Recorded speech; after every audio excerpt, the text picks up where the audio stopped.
வேத புஸ்தகத்தில் நிறைய வாலிபர்கள், வாலிப பெண் பிள்ளைகள், அவங்களுடைய வாழ்க்கை அதெல்லாம் எழுதப்பட்டிருக்கிறாரு. ஆண்டவரோடு அவங்க வைத்திருந்த உறவு, ஆண்டவர் அவங்களை ஆசீர்வதித்த விதம் அதெல்லாம் கூட எழுதப்பட்டிருக்கிறாரு. பாவத்தினால் பாதிக்கப்பட்ட வாலிபர்கள், வாலிப பெண் பிள்ளைகள், அதுவும் பைபிளில் சொல்லப்பட்டிருக்கிறாரு. ஆனால் இன்றைக்கு உங்களுக்கு நான் என்ன சொல்லணும் என்று என் மனதில் தேவனோட ஜெபித்து கொண்டே இருந்த சமயம், ஆவியானவர் ஒரு காரியத்தை தெளிவாய் ஒரு நபரை, ஒரு வாலிபனை என் கண்முன்னால் நிறுத்தி, இந்த வாலிபனை குறித்து என் பிள்ளைகளோடு நீ பேசு என்று ஆண்டவர் திருவுளம் பற்றினார். ஒரு வசனம் வாசிக்கலாம். ஆதியாகமம் 49ஆம் அதிகாரம் 22வது வசனம். யோசேப்பு கனிதரும் செடி, அவன் நீர் ஊற்றண்டையில் உள்ள கனிதரும் செடி, அதன் கொடிகள் சுவரின் மேல் படரும். யோசேப்பு கனி தரும் செடி, அவன் கனி கொடுக்கிறவன். யோசேப்பு அவன் கனி தரும் செடியாயிருக்கிறவன். யோசேப்பை குறித்து நல்ல ஒரு சாட்சி வேதத்தில் சொல்லப்படுகிறது. யோசேப்பு என்கிற வாலிபன், அவருடைய வாலிப வயசிலிருந்தே உள்ள சம்பவங்கள் வேதத்தில் எழுதப்பட்டிருக்கிறது. இந்த யோசேப்பை பற்றி பைபிளில் வாசிக்கும்போது, அவன் ஒரு பெரிய செல்வந்த குடும்பத்தை சார்ந்தவன், பெரிய பணக்கார குடும்பம். அவங்க அப்பா பெரிய கோடீஸ்வரன், பெரிய குடும்பம். அவங்க வீட்டில் நிறைய அண்ணன் தம்பி, இது மாதிரி ஒரு பெரிய குடும்பத்தோடு வாழ்ந்த ஒரு வாலிபன். இளம் வயதில் அவனுக்கு ஒரு தரிசனம், சொப்பனம். அவனுடைய எதிர்காலம் எப்படி இருக்கும் என்று ஆண்டவர் சொப்பனத்தின் மூலம் அவனுக்கு காண்பிக்கிறார். அப்போ அவன் சிறு வயதிலேயே ஆண்டவர் மேல் அன்பும் ஒரு பாசமும் ஜெபிக்கிற ஒரு பழக்கமும் அவனுக்கு இருந்திருக்க வேண்டும்.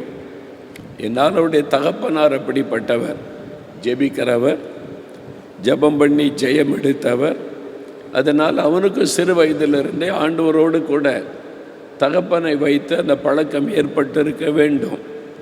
அப்போ ஆண்டவர் அவனுக்கு ஒரு சொப்பனம் கொடுத்து அவனுடைய எதிர்காலம் எப்படி இருக்கும், அவன் உயர்ந்த நிலைமையில் இருப்பான், சகோதரர்கள் எல்லாரை விட உயர்த்தப்பட்டிருப்பான், எல்லாருக்கும் அவன் தான் ஆசீர்வாதமாக இருப்பான் என்பதாக ஆண்டவர் காண்பிக்கிறார். அப்போ உண்மையான அர்த்தம் அப்போ அவனுக்கு தெரியலை. ஆனால் ஆண்டவர் தனக்கு ஒரு பெரிய ஆசீர்வாதமான வாழ்க்கை வைத்திருக்கிறார் என்பது மட்டும் யோசேப்புக்கு தெரியும். ஆனால் அது எப்படி அதை எடுத்துக்கொள்வது, எப்படி பேசுவதுன்னு தெரியாமல் ரொம்ப சந்தோஷமாக எல்லாத்தையும் சொல்லிட்டேன். நான் இப்படி சொப்பனம் கண்டேன், நான் இப்படி ஆண்டவர் என்னை பெரியவனை மாற்ற போகிறாரு அப்படிலாம் உற்சாகத்தில் சொல்லிவிட்டான். உடனே வீட்டில் இருந்த மற்ற சகோதரர்களுக்கு அவன் மேலே பொறாமை உண்டாயிற்று. சொப்பனக்காரன்னு பேர் வச்சுட்டாங்க. இவெல்லாம் நம்மளை விட பெரிய ஆள் ஆகிடுவானா, நம்மெல்லாம் இவங்கிட்ட போய் நிற்கணுமா, பகைத்தார்கள். சொந்த குடும்பத்துக்குள்ளே அவனை பகைக்க ஆரம்பித்தாங்க. சொந்த குடும்பத்துக்குள்ளே உடன் பிறந்தவங்களே கொலை பண்ணக்கூடிய அளவுக்கு துணிஞ்சிட்டாங்க. அந்த மாதிரி ஒரு ஆபத்தான சூழ்நிலைக்குள்ளே அவன் கடந்து போனான். அவன் எதிர்பாராத காரியெல்லாம் நடந்து அவன் இப்பொழுது எகிப்து தேசத்திற்கு அடிமையாய் கொண்டு வரப்பட்டு போத்திபார் என்கிறவனுடைய வீட்டில் ஒரு அடிமையாக இருந்தான். ஒரு வேலைக்காரனாக சேர்ந்தா கூட வேலைக்கு ஏற்ற கூலி கிடைக்கும்.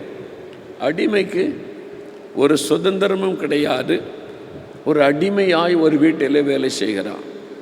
பெரிய கோடீஸ்வர வீட்டு பிள்ளை, எதிர்காலத்துக்கு ஒருத்தர் பெரிய சொப்பனம் தரிசனம் கண்டிருந்தவன், ஆண்டவர் தனக்கு ஒரு பெரிய ஆசீர்வாதமான வாழ்க்கை வைத்திருக்கிறார் என்று நினைத்தவன் இப்போ அடிமையாய் ஒரு வீட்டில் உட்கார்ந்துருக்கிறான். அங்கு அவனுக்கு சோதனை, பாடு, அபாண்டமான பழி சுமத்தப்பட்டு ஜெயிலுக்கு போகிறான். எகிப்து தேசத்தில் டஞ்சன் என்று சொல்லப்படி, ஜெயில் என்பது டஞ்சன். அதுக்குள்ளே போனால் அவ்வளோதான், வெளியே வர முடியாது, சாகும் வரைக்கும் அதுக்குள்ளே தான், வாழ்க்கை முடிந்து விட்டார். அப்படின்ற சூழ்நிலைக்குள்ளே போன ஒரு வாலிபன், அவனை தேவன் அங்கிருந்து வெளியே கொண்டு வந்து ஒரு தேசத்துக்கே ஆசீர்வாதமாய் உயர்த்துகிறார். இளம் வயதிலே பல ஏமாற்றங்களை சந்தித்தவன், தோல்விகளை சந்தித்தவன், அன்புக்காக ஏங்கி அதை கிடைக்காதபடிக்கு வேதனைப்பட்டவன், தனித்து விடப்பட்டவன், தனிமையிலே தன்னை நினைத்தவன் கண்ணீர் வடித்திருக்க கூடும். நான் எங்களுடைய அப்பா எவ்வளோ பெரிய கோடீஸ்வரர், எவ்வளோ பெரிய வேலைக்காரங்கெல்லாம் எவ்வளோ வேலைக்காரங்க எங்கள் அப்பா கிட்ட இருக்காங்க, நான் ஒரு அடிமையாக வந்திருக்கிறேனே, ஏன் எனக்கு எப்படிலாம் நடக்கணும்? அப்போ ஆண்டவர் எனக்கு கொடுத்த தரிசனம் என்ன? ஆண்டவர் எனக்கு குறித்து வைத்திருக்கிற திட்டம் என்ன? ஒன்றுமே நடக்கலையே. இந்த மாதிரி எண்ணங்கள், போராட்டங்கள் எல்லாம் அவனுக்கு வந்திருக்கும். அதுக்கு நடுவில் அபாண்டமான பழி சுமத்தப்பட்டு டஞ்சலில் அடைக்கப்பட்ட போது அவ்வளோதான், லைஃப் முடிஞ்சது. அப்போ ஆண்டவர் கொடுத்த சொப்பன தரிசனம் என்ன ஆயிற்று? நான் இனி வாழ்க்கையை முடிஞ்சு போச்சே அப்படின்ற ஒரு சூழ்நிலை. எனக்கு பிரியமானவர்களே, இந்த வாலிப வயசில் உங்கள் வாழ்க்கையில் சில தோல்விகள், சில ஏமாற்றங்கள், நீங்கள் நினச்சது ஒன்று, நடந்தது வேறொன்று. நீங்கள் என்ன படிக்கணும்னு நினச்சிங்க, ஆனால் இப்போ படித்து கொண்டு இருப்பது வேறு. நீங்கள் எங்கே இருக்கணும்னு நினச்சிங்க, அதெல்லாம் ஒன்றும் நடக்கலை, எல்லாம் தடை, அதுக்கான வசதி இல்லை, அதனால் அதை நிறைவேற்ற முடியவில்லை. ஆசை தான் படலாம், நம்ம அதெல்லாம் அனுபவிக்க முடியாது. நம்ம அதுக்கு படிக்கணும்னு ஆசைப்படலாமே தவிர அந்த படிக்கிற வாய்ப்பெல்லாம் நமக்கு கிடைக்காது. ஏமாற்றம், தோல்வி. சில சமயத்தில் நான் ஏன் இந்த குடும்பத்தில் வந்து பிறந்தேன்? ஒரு நல்ல வசதியான குடும்பத்தில் பிறந்திருந்தால் நான் ஆசைப்பட்டபடி படிச்சிருக்கலாம், நான் விரும்பினபடி இந்த படிப்புக்கு போயிருக்கலாம். ஒரு ஏழை குடும்பத்தில் பிறந்துட்டேன், அப்பாவும் இல்லை, அம்மாவும் கஷ்டப்பட்டு சம்பாதிக்கிறாங்க, ட்ரெஸ்ஸு கிடைக்கிறதே ரொம்ப கஷ்டம், சாப்பாட்டுக்கே கஷ்டம். இதுக்கு மேலே எப்படி? இப்போவே இவ்வளோ கஷ்டம்னா இனி எதிர்காலம் எப்படி இருக்கும்? இப்போவே இந்த நிலைமையில் இருக்கிறேன், ஃப்யூச்சர், என்னுடைய எதிர்காலம் எப்படி இருக்கும்? பல கேள்விகள். சிலருடைய உள்ளத்தில் இருதயம் நொறுங்கி போன நிலைமை, வெளியில் சொல்ல முடியாது ஆசைப்படுவதை. இப்படிலாம் நினச்சேன் வாழ்க்கை இருக்குன்னே, ஆனால் நம்ம குடும்பம், நம்முடைய வாழ்க்கை இவ்வளோதான். அது மாதிரி தோல்வி, ஏமாற்றம், இழப்புகள், இருதயத்துக்குள்ள காயம், வெளியே சொல்ல முடியாத ஒரு துக்கம். ஏன் எனக்கு இந்த தோல்வி?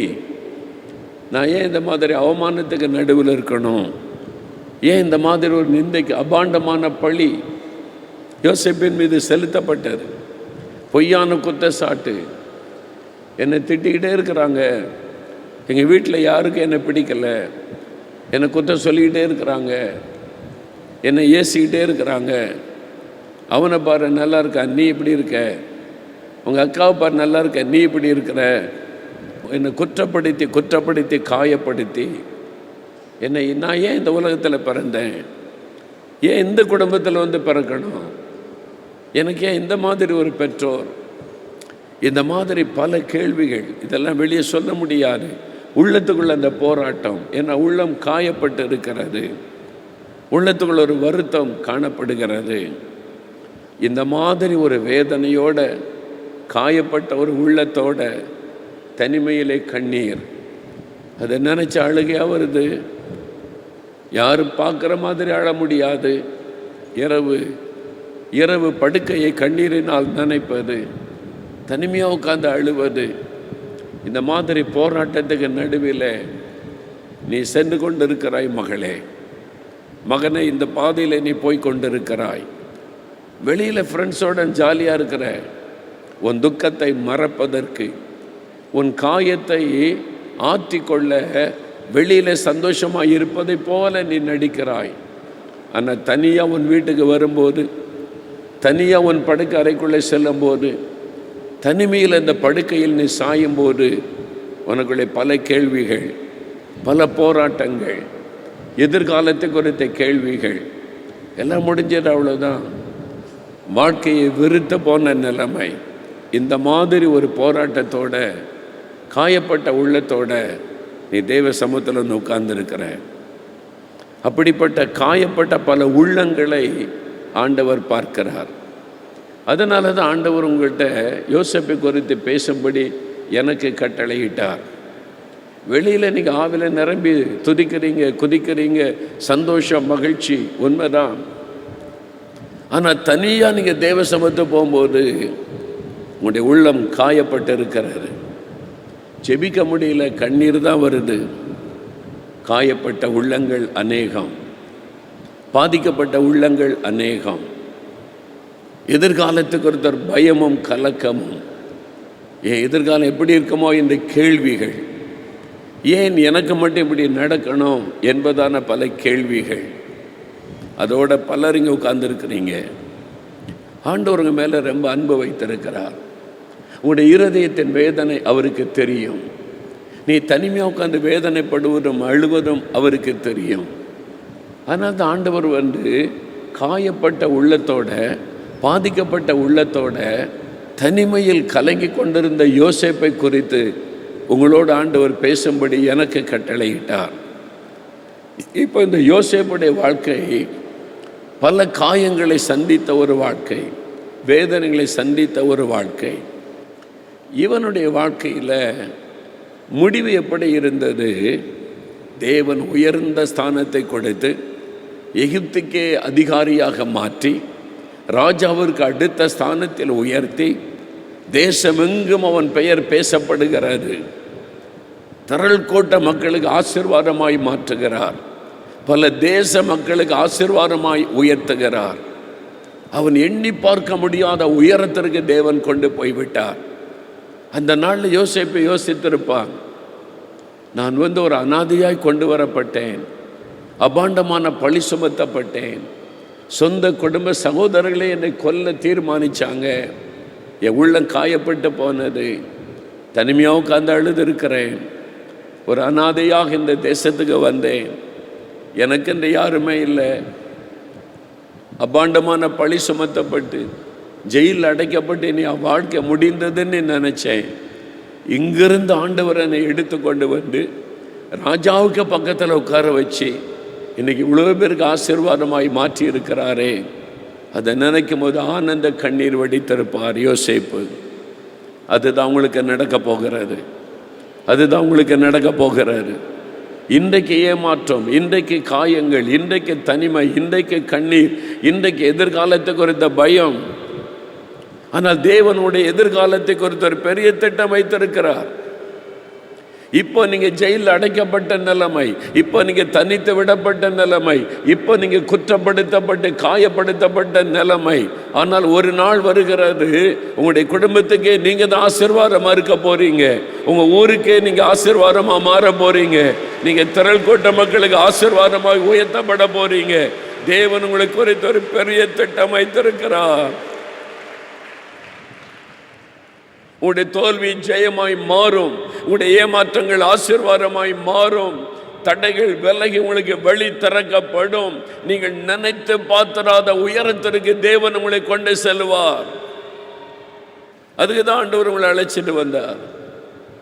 இந்த யோசேப்பு வாழ்க்கையில் எப்படி இவ்வளோ பெரிய உயர்வு வந்தது, இவ்வளோ பெரிய ஆசீர்வாதம் எப்படி வந்தது? குடும்பத்துக்கே ஒரு ஆசீர்வாதமாக மாறுகிறார். அவங்க எந்த சகோதரர்கள் கொலை பண்ணணும்னு பேசினாங்களோ, சொப்பனக்காரன் பரிகாசம் பண்ணாங்களோ, அவர்களே யோசேப்புகிட்ட கையேந்தி நிற்கக்கூடிய நிலைமை. எந்த அதிகாரி பொய்யான குற்றச்சாட்டை சொல்லி யோசேப்பை ஜெயிலில் அடைத்தாரோ, அதே அதிகாரி யோசேப்புக்கு சலாம் போடக்கூடிய உயர்வுக்குள்ளே கர்த்தர் கொண்டு வந்து வைத்து விட்டார். அதே போத்திபார் யோசேப்புக்கு முன்னால் வணங்கி நின்றிருப்பான் பயபக்தியோட. அதே போத்திபாரின் மனைவி பொய்யான குற்றச்சாட்டு சொன்னவள் நடுங்கி போயிருப்பாள். ஆண்டவர் எல்லாத்தையும் மாற்றுகிறார், சூழ்நிலையை மாற்றுகிற தேவன்.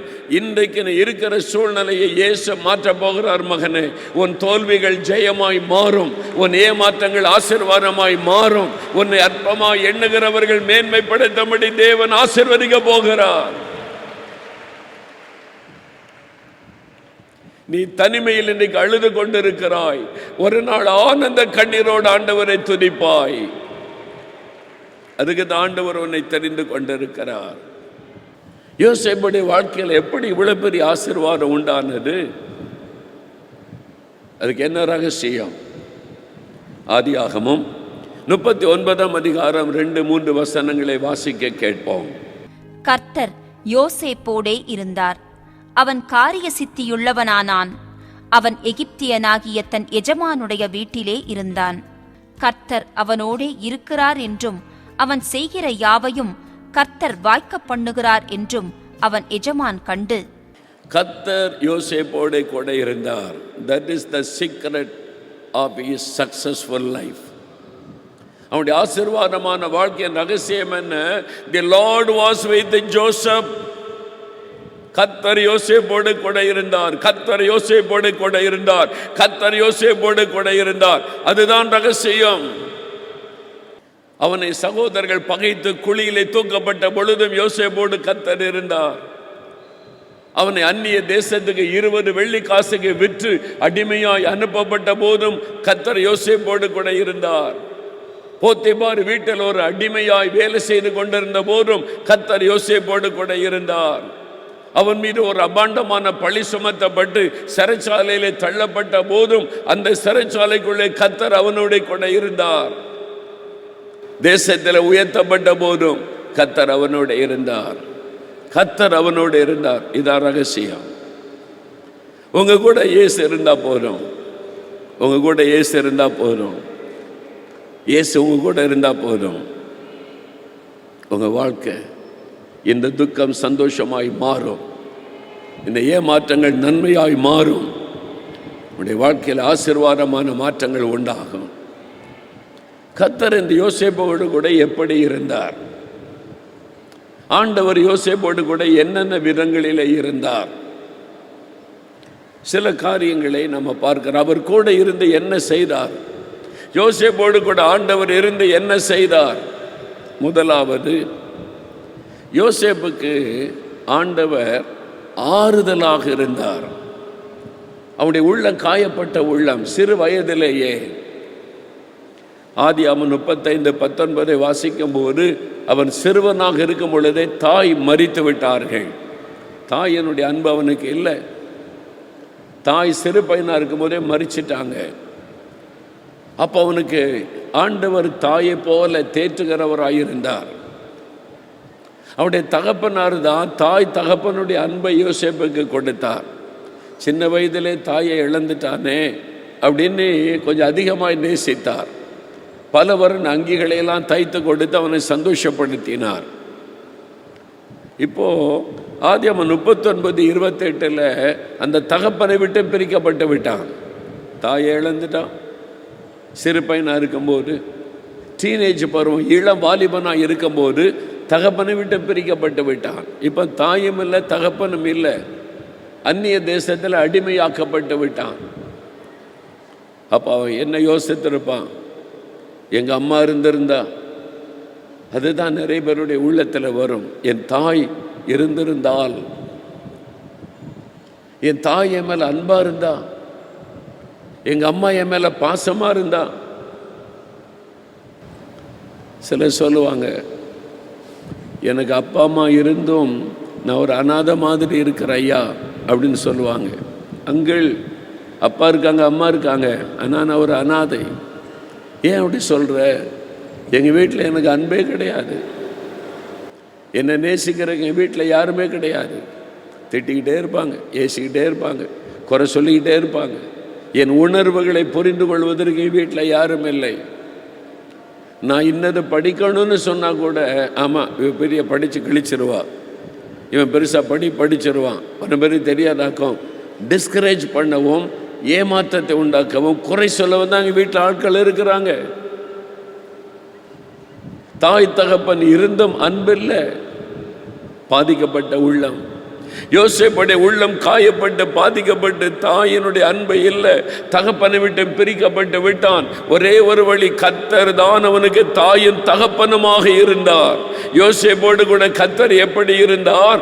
தாயும் தகப்பனுமாக இருந்தார். யோசேப்பு, நான் இருக்கிறவனுக்கு தாயாக, நான் இருக்கிறவனுக்கு தகப்பனாக, நான் கூட இருக்கிறேன். அந்த தேவ பிரசன்ன ஒன்றுதான் அவனுக்கு ஆறுதல். ஒரு அந்நிய தேசத்தில் அடிமையாய் வேலை செய்து கொண்டிருந்த சமயம் தன் தகப்பனை நினைத்திருப்பான். எவ்வளவு பெரிய பணக்காரர் எங்க அப்பா, நான் இங்க வந்து நாய்ப்படாத பாடுபடுகிறேன். ஆனால் ஆண்டவர் சொல்லி இருப்பார், யோசேப்பு நீ கலங்காத, நான் இருக்கிறவனுக்கு. கர்த்தர் அவனோட கூட இருந்தார். ஒரு பக்கம் தாயாக, ஒரு பக்கம் தகப்பனாக, ஆறுதலாக கர்த்தர் இருந்தார். ஆனால் தான் தாவீது சொல்லுகிறார் 27ஆம் சங்கீதம் 10ஆம் வசனத்தில், என் தாயும் தகப்பனும் கைவிட்டாலும் கர்த்தர் என்னை சேர்த்துக் கொள்ளுவார். தாவீதும் அவருடைய வீட்டிலே புறக்கணிக்கப்பட்டிருந்தார். பிள்ளைகள் எல்லாம் கூட்டி வையின்னு சாமுவேல் சொன்னா, தாவீதை மட்டும் விட்டுட்டாங்க.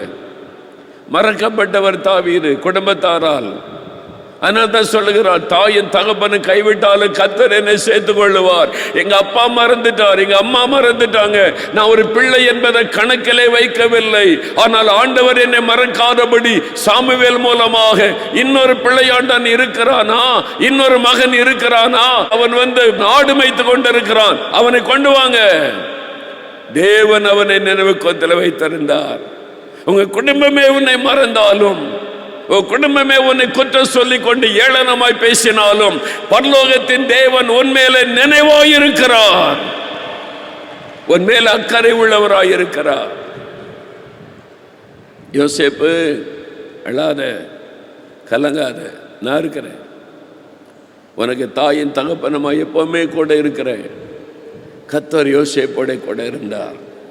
ஒரு சின்ன பெண் குழந்தை அனாதையாக்கப்பட்டு விட்டார். ரோட்டில் போட்டு போயிட்டாங்க. அனாதை குழந்தை யார் பெற்றெடுத்தாங்கன்னு தெரியாது. அதை எடுத்து கொண்டு வந்து அனாதை பிள்ளைகளை எடுத்து வளர்க்கிற ஒரு ஆர்ஃபனேஜ், அனாதை இல்லம், அந்த ஃபாதர் கையில் கொண்டு வந்து கொடுத்தாங்க. ஃபாதர், இந்த குழந்தை அனாதையாக கிடந்துச்சு, தாய் தாப்பா யாருன்னே தெரியல.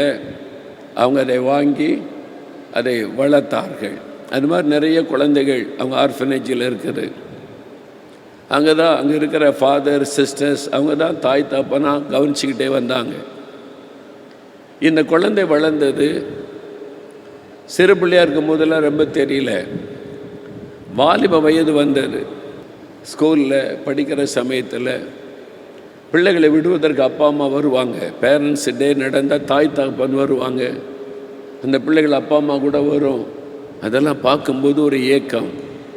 அப்போ என்னையும் ஒரு தாய் பெற்றெடுத்திருப்பாங்கல்ல, எங்கள் அம்மா யார், எங்கள் அப்பா யார், எனக்கும் அப்பா அம்மா இருந்திருந்தா இந்த மாதிரி கையை பிடிச்சிக்கிட்டு நான் நடப்பேனே, இந்த மாதிரி எங்கள் அப்பா கிட்ட பேசுவேனே, அம்மா கிட்ட பேசுவேனே, எனக்கு யாரும் இல்லையே, ஒரு வருத்தம். இப்போ அந்த வருத்தத்தோட, உள்ள காயப்பட்ட உள்ளத்தோட காலேஜ் படிக்கிற வயசு வந்துட்டு காலேஜில் சேர்த்து படிக்க வச்சாங்க. ஒரு நாள் அவளுக்கு ரொம்ப ஏக்கம். என்னை பெற்றெடுத்த தாய் தாப்பன் இருக்கணும்ல.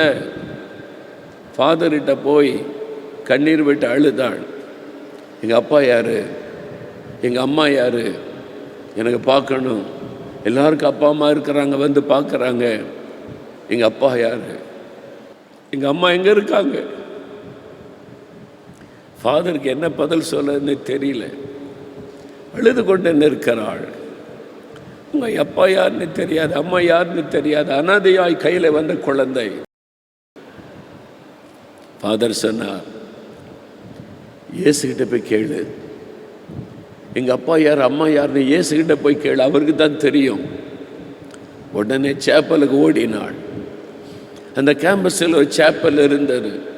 அங்கே போய் முழங்கால் படியிட்டாள், கண்ணீர் விட்டு அழுதாள். இயேசுவே, எங்கள் அப்பா வேணும், அம்மா வேணும். எல்லாருக்கும் அப்பா அம்மா இருக்குது, அன்பாக வச்சிருக்கிறாங்க.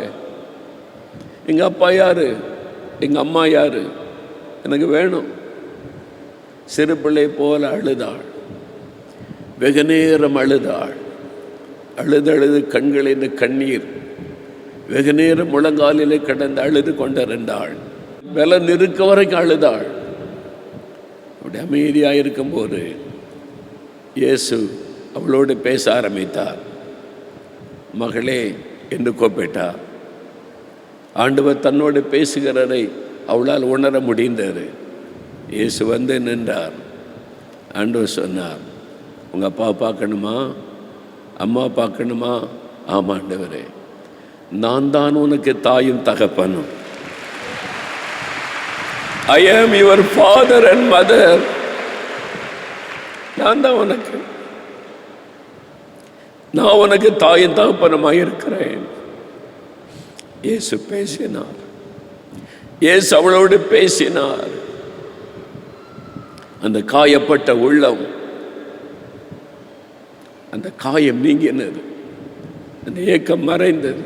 இயேசுவே, நீங்க எனக்கு போதும், நீங்க எனக்கு போதும், நீங்க இருந்தா போதும், எனக்கு தாயா தகப்பனா நீங்க இருந்தா போதும் ஆண்டவரே. அவருடைய துக்கம் சந்தோஷமாய் மாறினது, அவருடைய வேதனை நீங்கினது, அதிலிருந்து அவருடைய வாழ்க்கை வித்தியாசமாய் மாறினது. ஒரு தகப்பன்னு பேசுகிற மாதிரி ஆண்டவரோடு பேசுவாள், தாய்கிட்ட பேசுகிற மாதிரி இயேசுவோடு பேசுவாள். அந்த அனுபவத்துக்குள்ளே வந்து விட்டாள். யோசேப்புக்கு ஆண்டவர் தாயின் தகப்பனுமாக இருந்தார். காயப்பட்ட உள்ளம், வேதனைப்பட்ட ஒரு மனம். கர்த்தர் யோசேப்போடு கூட இருந்தார். தாயாக தகப்பனாக உங்களுக்கு இருப்பார், உங்களுக்கு இருப்பார், உனக்கு இருப்பார், கடைசி வரை இருப்பார். அவர்தான் உனக்கு எல்லாமே. இரண்டாவது, யோசேப்புக்கு ஆண்டவர் எப்படி கூட இருந்தார்?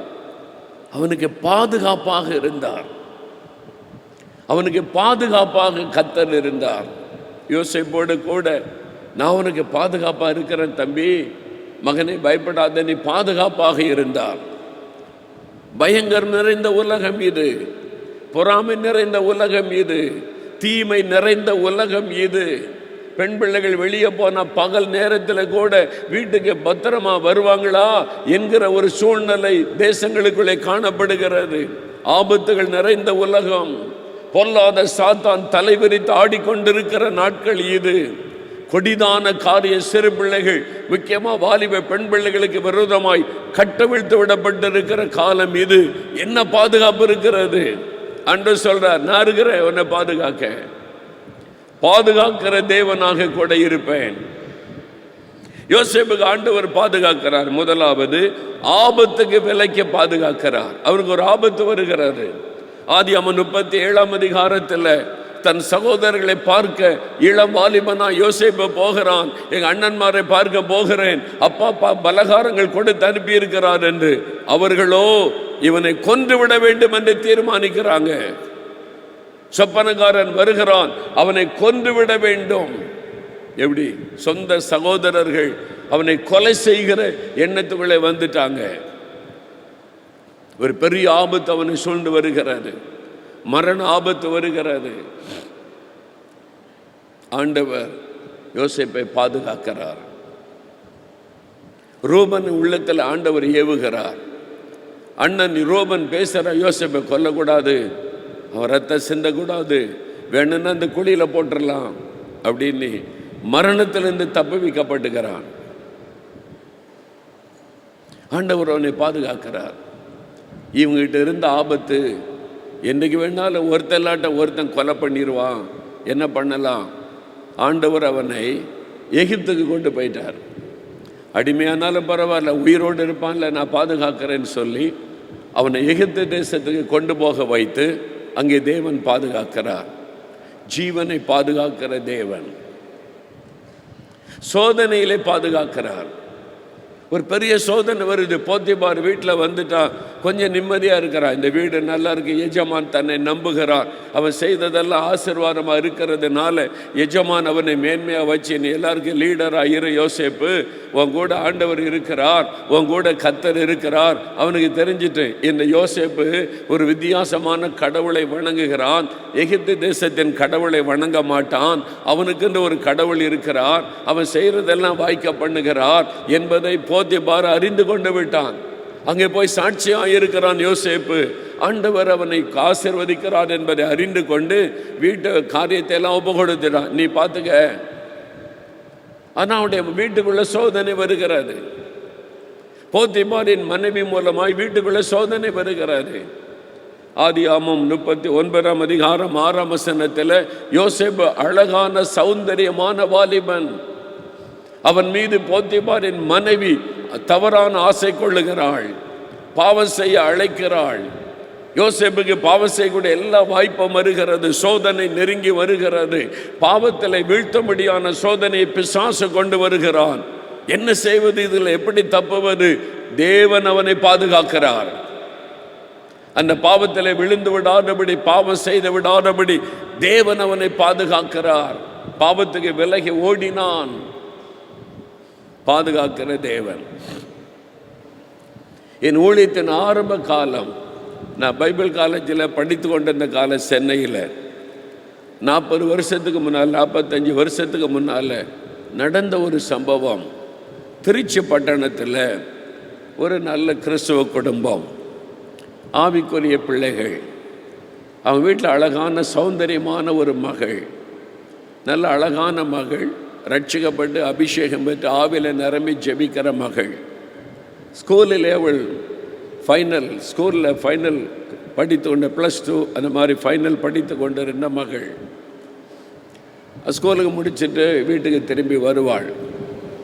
பஸ்ஸிலேருந்து இறங்கி நடந்து போனோம் வீட்டுக்கு கொஞ்சம் தூரம். சில வாலிபர்கள் இந்த வாலிப மகள் மேலே தவறான ஆசை கொண்டு இவளை கடத்திடணும், கடத்தி கொண்டு போய் இவளை தப்பாக பயன்படுத்தணும்னு சொல்லி தீர்மானம் பண்ணி, ஒரு நாள் அவள் ஸ்கூல் முடிந்து பஸ்ஸில் இறங்கி வீட்டுக்கு நடந்து போகிற வழியில் ஆள் நடமாட்டம் இல்லாத இடத்துல காரில் வந்து அவளை காருக்குள்ளே தள்ளி கடத்திட்டாங்க.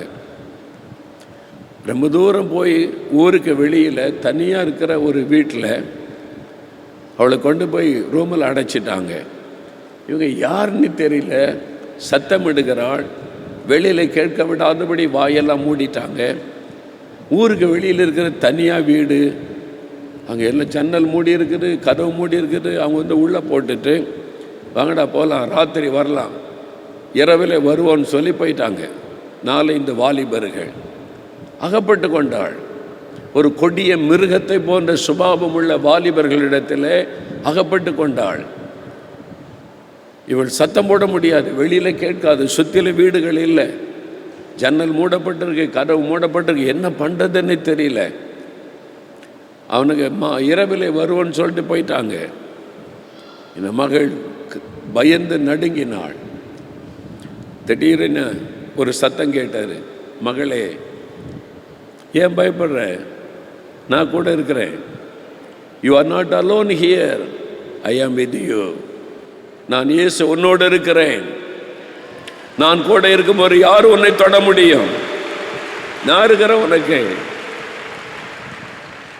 இந்த ஆபத்தான நேரத்தில் உன்னை பாதுகாக்க நான் இருக்கிற மகளே. நீ என்னால் அபிஷேகம் பெற்றவள், நான் உன் கூட இருக்கிறேன்ல, பயப்படாத. உடனே ஒரு மன தைரியம் வந்தது. என் கூட இயேசு இருக்கிறார், நான் உன்னை தனிமையா அல்ல, இயேசு இருக்கிறார். அந்த அறைக்குள்ள முழங்கால் படியிட்டாள். ஆண்டவரை துதிக்க ஆரம்பித்தாள். பரிசுத்த ஆவில நிரம்பி அந்நிய பாஷையிலேயே ஜெபம் கொண்டிருந்தாள். என்ன ஜெபிக்கிறது இந்த சூழ்நிலையில் தெரியல. ஆவியானவர் இறங்கினார். அந்நிய பாஷையில பேசிக்கொண்டே இருந்தாள். 1 மணி நேரம், 2 மணி நேரம், 3 மணி நேரம்.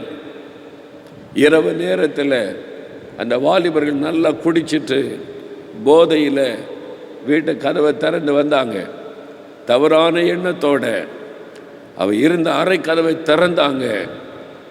ஆச்சரியமான ஒரு காரியத்தை பார்த்தாங்க. அவள் முழங்காலையில் நின்று அந்நிய பாஷையில் பேசி கொண்டிருக்கிறாள். அவளை சுற்றிலும் ஒரு அக்கினி எரிந்து கொண்டிருந்தது. பயந்து நடுங்கினார்கள். யார் இந்த பெண்? இவள் சாதாரண ஒரு பெண் அல்ல. அவளை சுற்றிலும் நெருப்பு எரிகிறது. தேவ பயம் அவர்கள் மேல விழுந்தது. சாஸ்தாங்கமா விழுந்தாங்க அவளுக்கு முன்னால. எங்களை மன்னிச்சிரு, எங்களை மன்னிச்சிரு, நீ யாருன்னு தெரியாம உன் அழகுல மயங்கி உன்னை கொண்டு வந்துட்டோம். ஆனா என்ன நடக்குதுன்னு தெரியல, எங்களை விட்டுரு, நாங்க உன்னை கொண்டு போய் விட்டு விடுகிறோம் என்று சொல்லி பயந்து நடுங்கி கார்ல கொண்டு வந்து வீட்டுக்கு முன்னால் இறக்கி விட்டு ஓடியே போய்விட்டார்கள். அல்லேலூயா. திருச்சியில நடந்த சம்பவம் இது. யோசேப்போடு கூட கர்த்தர் இருந்தார். உன்னோடு இருக்கிறார் மகளே, உன்னோடு இருக்கிறார் மகனே, உன்னை விட்டு அவர் விலகுவது இல்லை. இயேசு சொல்லுகிறார், நான் உன்னோடு தான் இருப்பேன், உன்னை விட்டு விலகவும் மாட்டேன், உன்னை கைவிடவும் மாட்டேன். உன்னை பாதுகாக்க அவருக்கு தெரியும். எத்தனை பெரிய சோதனைகளை பிசாசு கொண்டு வரட்டும், எத்தனை பெரிய ஆபத்துகளை சாத்தான் கொண்டு வரட்டும், உன்னை பாதுகாக்க அவருக்கு தெரியும். சோதனைக்கு விலைக்கு பாதுகாக்க அவருக்கு தெரியும். யோசேப்பை பாதுகாத்த தேவன் அவர் உன்னை பாதுகாப்பார். எந்த ஆபத்துக்கு விலைக்கு பாதுகாப்பார், சோதனைக்கு விலைக்கு பாதுகாப்பார். ஒரு சமயம் ஒரு வாலிப தம்பி என்னை பார்க்க வந்தான். அவங்க இந்த தூத்துக்குடி மாவட்டத்தை சார்ந்தவங்க. அவங்க அப்பா ஒரு வியாபாரி, பண வசதி உண்டு. மகனை நல்லா படிக்க வைக்கணும்னு சொல்லி அந்த நாட்களில் ஒரு 30 வருஷத்துக்கு முன்னால் நினைக்கிறேன், பெங்களூரில் கொண்டு படிக்க சேர்க்கணும், அங்கே தான் நல்ல காலேஜ் இருக்குன்னு சொல்லி மகனுக்கு பெங்களூரில் ஒரு காலேஜில் இடம் கிடைத்தார். 3 வருஷம் கோர்ஸை படிக்கணும். அவனை கொண்டு போய் அங்கே விட்டார். அவன் இதுவரைக்கும் இங்கே ஸ்கூலில் படிச்சுட்டு பக்தியாக வளர்ந்த ஒரு வாலிப தம்பி. அவங்க வீட்டில் குடும்ப ஜெபம் பண்ணுவாங்க, இயேசுக்கு முதல் இடம், ஸ்கூலுக்கு போனால் வருவான், சர்ச்சுக்கு போவான், இது மாதிரி ஆண்டவர் மேல் அன்பிலே வளர்ந்த ஒரு வாலிபன். பெங்களூரில் விட்டுறாங்க. எவ்வளோ பணம் கேட்டாலும் அவங்க அப்பா அனுப்பி வச்சுருவாங்க, பையன் நல்லா படித்து வரணும் அப்படின்னு சொல்லி. அங்கே போனால் அவன் ஹாஸ்டல் ரூம்லேயே குடிக்கிறாங்க, பாட்டில் வாங்கி வச்சு. பையங்க, நீ கொஞ்சம் குடிடா அப்படின்றாங்க. எனக்கு வேண்டாம் சாமி, நான் இதெல்லாம் செய்கிறதில்ல. சிகரெட் குடிக்கிறாங்க, போதைகள்லாம் பயன்படுத்துகிறாங்க, எனக்கு வேண்டாம். ஒரு ஆபத்தான சூழ்நிலை. ஞாயிற்றுக்கிழமான எல்லாம் வெளியே கிளம்பிடுறாங்க, ஜாலியாக எல்லாம் அனுபவிச்சுட்டு வரலாம். எல்லாம் பணக்கார பசங்க. இவனையும் கூப்பிட்றாங்க, வா, இந்த வயசில் அனுபவிக்காமல் எப்போ அனுபவிக்கிறது? அப்பா அம்மா ஊரில் இருக்கிறாங்க, தெரியாது, கம். இவனுக்கு பயம் வந்துட்டு, இப்போவே எப்படின்னா 3 வருஷம் எப்படி இந்த பட்டணத்தில் நான் இருக்க போகிறேன், எப்படி என் பரிசுத்தத்தை காத்து கொள்ள முடியும்? நான் ஜெபிக்கிறேன், பைபிள் வாசிக்கிறேன், ஆனால் பெரிய போராட்டமாக இருக்குது. இவங்களோட இந்த பாவம் நிறைந்த சொசைட்டியில், இந்த ஸ்டூடெண்ட்ஸ் மத்தியில் எப்படி என் பரிசுத்தத்தை காத்து கொள்ளுவது? பெரிய சேலஞ்ச். ஒரு நாள் ஆண்டவர்கிட்ட போனான், ஆண்டவரே, இருக்கிற சூழ்நிலையை பார்த்தா என்னால் பரிசுத்தமாக என்னை காத்து கொள்ள முடியாது. ஐ கேனாட், என்னால் முடியாது ஆண்டவரே. ரூமிலே ஒன்றா குடிக்கிறாங்க, சிகரெட் பிடிக்கிறாங்க, போதை வசதி பயன்படுத்துகிறாங்க, எல்லா சகவாசமும் வச்சுருக்கிறாங்க, வா ஜாலியாக இருக்கலான்றாங்க. நானும் வாலிபன் தானே, நான் இந்த மாதிரி வீட்டை விட்டு தனியாக வந்து இருக்கிறேன், எனக்கு பயமாக இருக்குது. உங்கள் கரத்தில் என்னை ஒப்பு கொடுக்குறேன், உங்கள் பொறுப்பு. என்னை 3 வருஷம் நீங்கள் தான் பாதுகாத்து இதே பரிசுத்தத்தோடு வீட்டில் கொண்டு போய் சேர்க்கணும் ஆண்டவரே. என்னை நம்பி என்னால் இருக்க முடியாது, நீங்கள் உதவி செய்யுங்க. என்னை ஒப்பு கொடுத்து ஜெபித்தான். 3 வருஷம் படித்து முடிந்தது. அந்த தம்பி என்னை பார்க்க வந்திருந்தான். அப்போ தான் சொன்னான், அவன் சொன்ன, அங்கிள், எல்லா சோதனையும் கண் முன்னால், என் ஃப்ரெண்ட்ஸ் எல்லாம் அதை செய்கிறாங்க, என் கண் முன்னால் பாவத்துக்கும் எனக்கும் 1 அடி தூரம் தான் இருக்குது. நான் ஆண்டவர் கையில் ஒப்பு கொடுத்தேன்ல, 3 வருஷமும் கர்த்தர் என்னை காத்து கொண்டார். என் பலத்தில் நான் நிற்கல, கர்த்தர் என்னை காத்து கொண்டார். ஒரு பாவத்தில் கை வைக்காதபடி கர்த்தர் என்னை காத்து கொண்டார்.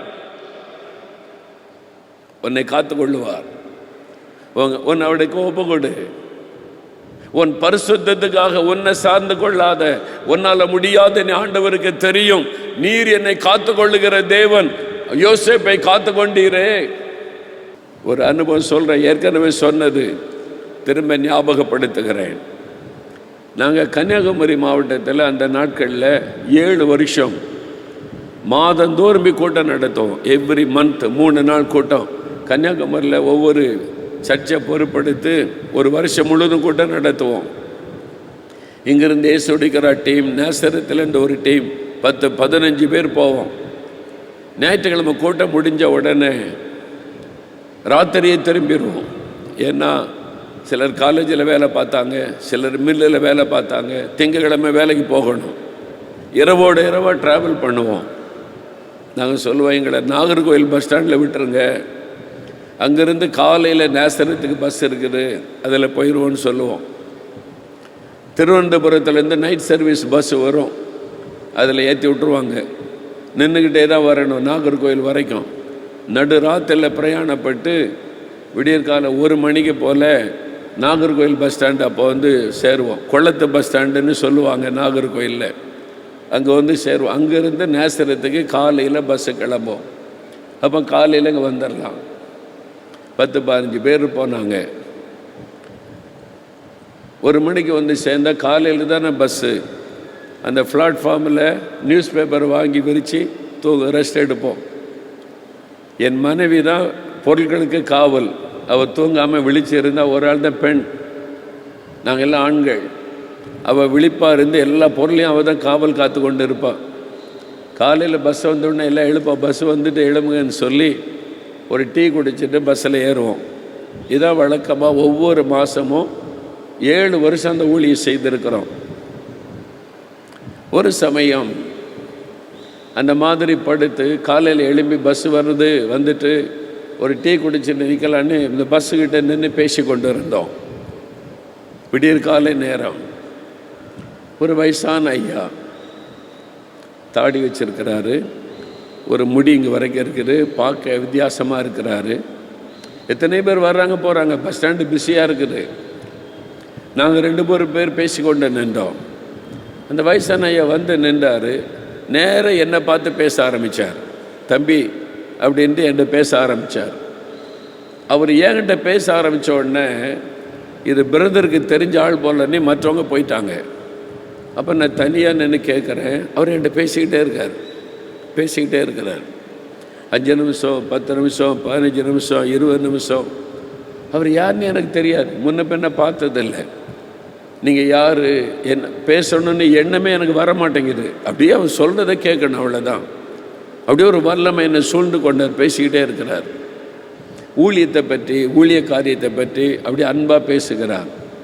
நல்ல கனிவான முகம், சிரித்த முகம், பொன்முறுவல்.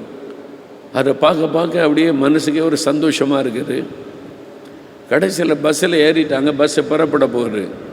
அவங்க சொல்கிறாங்க, பிரதர் பஸ்ஸை புறப்பட போது வாங்கன்றாங்க. பஸ்ஸில் ஏறணும். அந்த தகப்பனார் என் தோளில் கை வச்சார். கை வச்சு என் கண்ணோட கண்ணை பார்த்தார்.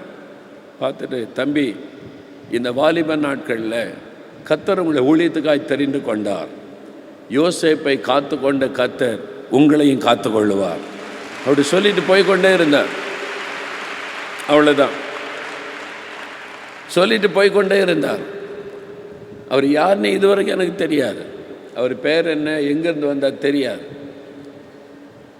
ஆண்டவர் என்னை சந்தித்தார் என்று தான் என்னால் உணர முடிந்தது. நான் பஸ்ஸில் ஏறி உட்கார்ந்தேன். டயர்டாக இருந்தால் கூட தூக்கமே வரல. அந்த வார்த்தை ஓடிக்கொண்டே, இந்த யோசேப்பை காத்து கொண்ட கர்த்தர் உன்னையும் காத்து கொள்ளுவார், யோசேப்பை காத்து கொண்ட கர்த்தர் உன்னையும் காத்து கொள்ளுவார். அந்த வார்த்தை என்ன, அது ஊழியத்தின் ஆரம்ப காலம். இப்போ 40 வருஷம் கடந்து வந்துட்டோம். அதுக்கப்புறம் தான் நான் பைபிள் எடுத்து பார்த்தேன். நான் முதல்ல நினைத்தது, யோசேப்பு பாவத்துக்கு விலகி ஓடினதுனால தான் கர்த்தர் அவனோடு இருந்தார். அப்படி தான் முதல்ல நான் நினைத்து கொண்டு இருந்தேன். அந்த பகுதியை நான் ஆராய்ந்து பார்க்கல. யோசேப்பு பாவத்துக்கு விலகி ஓடினான், அதனால் கர்த்தர் கூட இருந்தார்.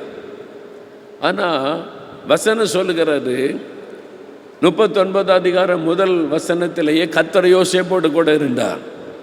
அவன் பாவத்துக்கு விலகி ஓடினது 12வது வசனத்தில். அந்த வார்த்தை வாசி திரும்ப பார்த்தபோது தான் தெரிந்தது, அவன் பாவத்துக்கு விலகி ஓடினதுனால கர்த்தர் கூட இருக்கல, கர்த்தர் கூட இருந்ததுனால பாவத்துக்கு விலகி ஓடினான். கர்த்தர் அவனை பாதுகாத்தார். அதை அறிந்து கொள்ளேன், உங்களை பாதுகாப்பார். ஒன்னே ஒன்று, இயேசு உங்க கூட இருக்கிறத மட்டும் கவனித்துக் கொள்ளுங்க. உங்க கூட இயேசு இருக்கிறதுல மட்டும் கவனம் செலுத்துங்க. என் கூட இயேசு இருக்கணும், இயேசு இருக்கணும், இயேசு இருக்கணும், எப்பவும் இயேசு என் கூட இருக்கணும், அதில் மட்டும் நீங்கள் கவனம் செலுத்துங்க. மீதி அவர் கவனித்துக் கொள்ளுவார். உங்களை பாதுகாக்க அவருக்கு தெரியும். ஆபத்துக்கு விலகி பாதுகாப்பார், பாவத்துக்கு விலகி பாதுகாப்பார். மூன்றாவது, அவர் எதற்கு கூட இருக்கிறார் யோசேப்போடு கூட? அவனை ஆசீர்வதிக்கும்படிக்கு. ஆதியாகமம் 39:2-5 வரைக்கும் வாசிங்க. கர்த்தர் யோசேப்போடே இருந்தார். அவன் காரிய சித்தியுள்ளவனானான். அவன் எகிப்தியனாகிய தன் எஜமானுடைய வீட்டிலே இருந்தான். கர்த்தர் அவனோடே இருக்கிறார் என்றும் அவன் செய்கிற யாவையும் கர்த்தர் வாய்க்க பண்ணுகிறார் என்றும் அவன் எஜமான் கண்டு யோசேப்பினிடத்தில் தயவு வைத்து அவனை தனக்கு ஊழியக்காரனும் தன் வீட்டுக்கு விசாரணைக்காரனுமாக்கி தனக்கு உண்டான யாவற்றையும் அவன் கையில் ஒப்புவித்தான். அவனை தன் வீட்டுக்கும் தனக்கு உண்டான எல்லாவற்றிற்கும் விசாரணைக்காரனாக்கினது முதற்கொண்டு கர்த்தர் யோசேப்பு நிமித்தம் அந்த எகிப்தியன் வீட்டை ஆசிர்வதித்தார். வீட்டிலும் வெளியிலும் அவனுக்கு உண்டானவைகள் எல்லாவற்றிலும் கர்த்தருடைய ஆசீர்வாதம் இருந்தது. யோசேப்போடு கூட கர்த்தர் இருந்தார். அவனுக்கு ஆறுதலாக இருந்தார், பாதுகாப்பாக இருந்தார், அவனை ஆசீர்வதிக்கும்படி கூட இருந்தார். அவன் காரிய சித்தி உள்ளவனானான். கர்த்தர் கூட இருந்ததுனால அவன் செய்ததெல்லாம் வாய்த்தது, எல்லாம் சக்சஸ், எல்லாம் வெற்றி. எஜமான் பார்க்குறான், இந்த யோசேப்பை எதை செய்தாலும் ஆசீர்வாதம், எதை எடுத்தாலும் வெற்றி. அவன் கையில் எல்லாத்தையும் ஒப்பு கொடுத்துடலாம். வித்தியாசமான கடவுளை வணங்குகிறான், வித்தியாசமான ஒரு கடவுளை நம்புகிறான். அந்த கடவுள் அவனோடு இருக்கிறார், அவன் செய்கிறதெல்லாம் வாய்க்க பண்ணுகிறார் என்று போத்திபார் அறிந்து கொண்டான். அவனை ஆசீர்வதிப்பதற்கு கூட இருந்தார். நீங்க படிக்கிறீங்களா? படிப்பில் உங்களை ஆசீர்வதிக்க கர்த்தர் கூட இருக்கிறார், இயேசு கூட இருக்கிறார். இவங்க படிப்பில் வெற்றி கொடுக்க இயேசு கூட இருக்கிறார். நீங்கள் ஜெயிப்பீங்க, வெற்றி பெறுவீங்க. அவர் கூட இருந்து ஜெயம் கொடுக்கிற தேவன், அவர் கூட இருந்து படிப்பிலை வெற்றி தருகிற தேவன், அவர் கூட இருந்து உங்களை ஆசீர்வதித்து உயர்த்துகிற தேவன். ஆசீர்வதிக்க கூட இருந்தார். வேலை செய்றீங்களா? வேலையில் ஆசீர்வாதம். பிஸ்னஸ் செய்றீங்களா? பிஸ்னஸில் ஆசீர்வாதம். நீங்கள் என்ன செய்கிறீங்களோ கையிட்டு செய்கிற எல்லாவற்றையும் கர்த்தர் ஆசீர்வதிப்பார். உங்களை ஆசீர்வதிக்கிறதுக்கு தான் அவர் கூட இருக்கிறார். நீ சொல்லுங்கள், இயேசுவே நீங்கள் என் கூட இருங்க, நீங்கள் என்ன ஆசீர்வதிங்க, எனக்கு வெற்றி கொடுங்க, ஞானம் கொடுங்க, படிப்பில் ஜெயம் கொடுங்க, எனக்கு ஒரு நல்ல வேலை கொடுங்க, எனக்கு ஒரு நல்ல பிஸ்னஸ் கொடுங்க, நான் செய்கிற காரியத்தை வாய்க்க பண்ணுங்க. யோசேப்போடு இருந்து செஞ்சீங்களே அதை எனக்கு தாங்க.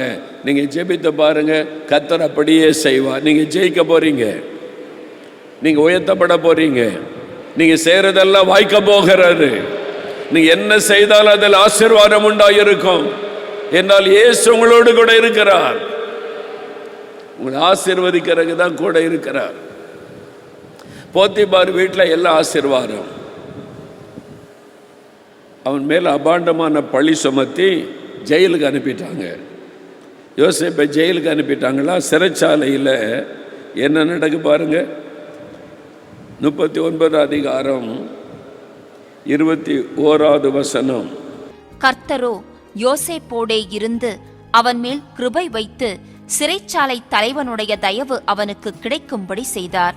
கர்த்தர் அவனோடே இருந்தபடியினாலும் அவன் எதை செய்தானோ அதை கர்த்தர் வாய்க்க பண்ணினபடியினாலும் அவன் வசமாயிருந்த யாதொன்றையும் குறித்து சிறைச்சாலை தலைவன் விசாரிக்கவில்லை. ஜெயிலில் போனாலும் சிறைச்சாலை தலைவன் யோசேப்பு கையில் எல்லாத்தையும் ஒப்பு கொடுத்துட்டான். இவன் கூட ஒரு ஆண்டவர் இருக்கிறார், இவன் செய்கிறதெல்லாம் வாய்க்கிறது. அதனால சிறைச்சாலை பொறுப்பை யோசேப்பு, நீதான் தலைவன், நீதான் லீடர், பொறுப்பு, நீ கவனிச்சுக்க. போத்திபார் வீட்டில் வந்தாலும் ஆசீர்வாதம், சிறைச்சாலையில் போட்டாலும் யோசேப்பை செய்கிறதெல்லாம் ஆசீர்வாதம். ஏன்னா கர்த்தர் அவனோடு கூட இருந்தார். ஆண்டவர் உங்க கூட இருந்தா படிப்பிலும் ஆசீர்வாதம், வேலையிலும் ஆசீர்வாதம், பிசினஸிலும் ஆசீர்வாதம், நீங்க ஊழியம் செய்தாலும் ஆசீர்வாதம், நீங்கள் விவசாயம் செய்தாலும் ஆசீர்வாதம், நீங்கள் எதை செய்தாலும் அதில் ஆசீர்வாதம் உண்டாகும். உங்களை ஆசீர்வதிக்கும்படிக்கு ஆண்டவர் இயேசு உங்களோடு கூட இருக்கிறார். விசுவாசிக்கிறீங்களா? அல்லேலூயா. ஒரு ஆசீர்வாதமும் இல்லை என் வாழ்க்கையில், ஒரு ஆசீர்வாதமும் இல்லை, ஒரு நன்மையும் இல்லை. நான் இந்த மாதிரி இருக்கிறேன், அந்த மாதிரி இருக்கிறேன், தரித்திர குடும்பம், ஏழை குடும்பம், வசதி இல்லாத குடும்பம், வழியே இல்லாத குடும்பம், இப்படி கலங்குறீங்களா? உங்களை வைத்து தான் உங்கள் குடும்பத்தை கர்த்தர் ஆசீர்வதிக்க போகிறார். உங்களை வச்சுதான் உங்களுடைய குடும்பத்தையே உயர்த்த போகிறார். நீங்க தான் உங்க வீட்டுக்கு ஆசீர்வாதத்தை கொண்டு வர போறீங்க.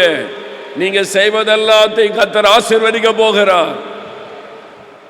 அதான் ஆண்டவருடைய வாக்குத்தத்தம். நான் கூட இருக்கல மகளே, மகனை, நான் இருக்கிறல்ல கூட ஒன்று ஆசீர்வதிக்க. எதுக்கு பயப்படுற?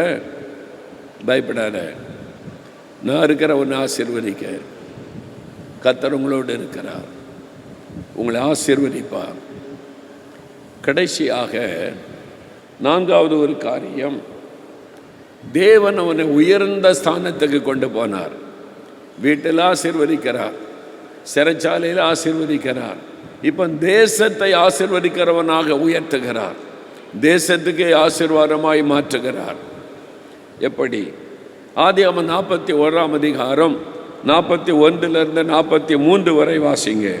பின்னும் பார்வோன் யோசேப்பை நோக்கி, பார், எகிப்து தேசம் முழுமைக்கும் உன்னை அதிகாரியாக்கினேன் என்று சொல்லி, பார்வோன் தன் கையில் போட்டிருந்த தன் முத்திரை மோதிரத்தை கழற்றி அதை யோசேப்பின் கையிலே போட்டு மெல்லிய வஸ்திரங்களை அவனுக்கு உடுத்தி பொன் சர பணியை அவன் கழுத்திலே தரித்து தன்னுடைய 2ஆம் ரதத்தின் மேல் அவனை ஏற்றி தெண்டனிட்டு பணியுங்கள் என்று அவனுக்கு முன்பாக கூறுவித்து எகிப்து தேசம் முழுமைக்கும் அவனை அதிகாரியாக்கினான்.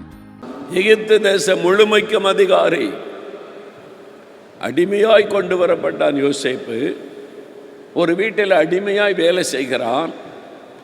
அந்த எஜமான் அவனை பார்க்கிறான். இவன் கூட ஒரு ஆண்டவர் இருக்கிறார், அவன் செய்தெல்லாம் வாய்க்கிறாரு. வீட்டு பொறுப்பை நீ வச்சுக்க, நீ தான் இந்த வீட்டுக்கு, நான் எஜமான், 2வது நீ தான் பொறுப்பு வச்சுக்க. உயர்த்தப்படுகிறான். ஆசீர்வாதம். பொய்யான பழி சுமத்தி சிறைச்சாலையில் அடைக்கப்படுகிறான், ஜெயிலில். அங்கே போனாலும் கர்த்தர் அவனோடு கூட இருந்தார், வசனம் சொல்லுது. அப்படின்னு என்ன? யோசேப்பு, உன்னை ஜெயிலில் போட்டால் நானும் ஜெயிலுக்குள்ளே வருவேன், உன் அக்கினி சூளைக்குள்ளே போட்டால் நானும் அக்கினி சூளைக்குள்ளே வருவேன், உன்னை சிங்க கபியில் போட்டால் நானும் சிங்க கபிக்குள்ளே வருவேன், உன்னை விட்டு நான் விலக மாட்டேன், உன்னை விட்டு நான் பிரிய மாட்டேன், நீ எங்கே போனாலும் நான் கூட இருப்பேன். எதுக்கு? ஆசீர்வதிப்பதற்கு. ஜெயிலில் ஆசீர்வாதம். அவன் செய்கிறதெல்லாம் வாய்க்குது. சிறைச்சாலை தலைவன் பார்க்குறான், இவன் என்ன வித்தியாசமாக இருக்கிறான் இந்த வாலிபன், இவன் கூட ஒரு ஆண்டவர் இருக்கிறார். அப்பப்போ முழங்கால் போட்டு ஜபெல்லாம் பண்ணுறான். அப்போ இவன் கூட இருக்கிற கடவுள் பெரியவர், இவன் கூட இருந்து அவர் எல்லாத்தையும் வாய்க்க பண்ணுகிறார். அவங்க கையில் பொறுப்பு கொடுத்துடலாம். இப்போ ஆண்டவர் அங்கிருந்து எங்கே கொண்டு வருகிறார்? ராஜாவுக்கு முன்னால் கொண்டு வந்து நிறுத்துகிறார். தேசம் ஒரு பெரிய பாதிப்பை சந்திக்க போகிறது. தேசத்தில் ஒரு பெரிய பஞ்சம் வர போகிறது. தேசம் பாதுகாக்கப்பட வேண்டும். யோசேப்பு கையில் பொறுப்பு கொடுக்கப்படுகிறாரு. இந்த மாதிரி வெளிப்பாடு, இந்த மாதிரி தரிசனத்துக்கான அர்த்தம், இந்த மாதிரி நடக்க போகிற காரியத்தை எந்த ஞானியால் வெளிப்படுத்த முடியவில்லை, மந்திரவாதிகளால் வெளிப்படுத்த முடியவில்லை, சூனியக்காரரால் வெளிப்படுத்த முடியவில்லை, இந்த ஜாதகம் பார்க்கிறவங்களால, குறி சொல்றவங்களால வெளிப்படுத்த முடியவில்லை.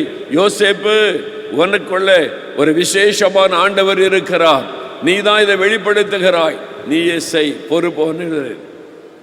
எகிப்து தேசம் முழுமைக்கு அதிகாரி. தேசமே அவனுடைய ஆளுகையின் கீழ் வந்துவிட்டார். தேவன் எங்கிருந்து எங்க கொண்டு போய் உயர்த்துகிறார் பாருங்க. அடிமையாய் கொண்டு வரப்பட்டவன் தேசத்தை ஆளுகிறவனாக உயர்த்தப்படுகிறான். இன்றைக்கு நீ இருப்பது சிறுமைக்குள்ள, இன்றைக்கு நீ இருப்பது அடிமைத்தனத்துக்குள்ள, இன்றைக்கு இருப்பது தோல்வி, ஏமாற்ற வேதனைக்குள்ள. ஒரு நாள் வருகிறது, தேவன் உன்னை உயர்ந்த ஸ்தானத்தில் வைக்க போகிறார். உன்னை கர்த்தர் உயர்த்த போகிறார். உன் குடும்பமே உன்னால் ஆசீர்வதிக்கப்பட போகிறது. உன் சமுதாயமே உன்னால் ஆசீர்வதிக்கப்பட போகிறது. அந்த தரிசனத்தை பெற்றுக்க. கர்த்தராலே முடியும், கர்த்தராலே முடியும். நான் ஒரு சமயம் தருமபுரி மாவட்டத்தில் ஒரு ஊழியக்காரரை பார்க்க போயிருந்தேன்.